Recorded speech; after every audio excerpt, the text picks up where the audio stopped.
Shu xonadonni remontiga 120 ming dollar sarfladik Timur deb aytadilar. Adilov Farzod aka tanishinglar. 10 yildan beri arxitektor, dizayn shu sohada faoliyat olib boradilar va istalgan obyekt bo'ladigan bo'lsa, kelaversin, podключ chiroyli qilib remont qilib beramiz deyaptilar. Bugun ular polностью ishlashgan obyektga, xonadonga mehmonga keldik. Hozir sizlarga chiroyli qilib obzor qilib beraman va ko'rasizlar oxirsida narxi va bu uy sotuvdi. Boshladik. Farzod aka, menga ruxsat.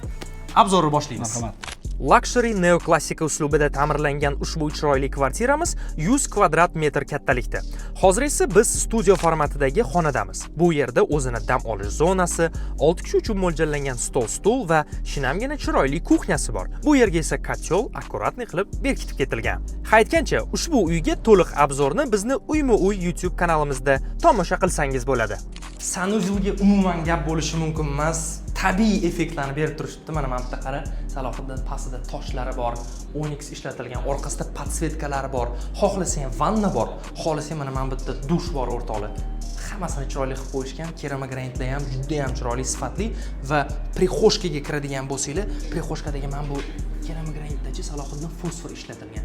Kechqurun svetni o'chirib qo'yadigan bo'lsang, mana bu yerdagi fosfor yonadi, ishonasan. Prixoshkamizda kattagina oynasi bor. Mana bu yerda bemalol o'tirib oyoq kiyiminglarni o'zingizlar kiyib olsanglar bo'ladi va endi yuringlar kattalar yotoqxonasini ko'rsataman. Bu xonamizda esa juda ham ko'p qaymoq rangdan foydalanishgan. O'rtoqlar, bu yoqda konditsioner deysizlarmi, teplый pol, batareyka, hamma masalalar chiroyli qilib o'rnatilib ketilgan va ko'p mebellar aynan Turkiyadan keltirilgan. Mana bu yerdagi tabiiy keramik granitlarga ahamiyat beringlar.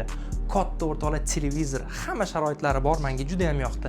Va mana shu xonaning yonginasida endi bolalar yotoqxonasi bor. Yuringlar, ko'rsataman. Bolalar yotoqxonasi ikkita bolajonimizga mo'ljallangan va Salohiddin lyustraga bitta ahamiyat berib qo'y. Juda ham chiroyli qilib akkuratni ta'mirlab qo'yishibdi. Bu yoqda bitta, bu yoqda esa ikkinchi notebooklarni qo'yib yoki darslarni qilish uchun joy qilib ketilgan va shkaf, hamma masalalar bu yoqda chiroyli qilib o'rtoqlar o'rnatib qo'yilgan. Va mana shu chiroyli kvartiramiz sotuvda do'stlar.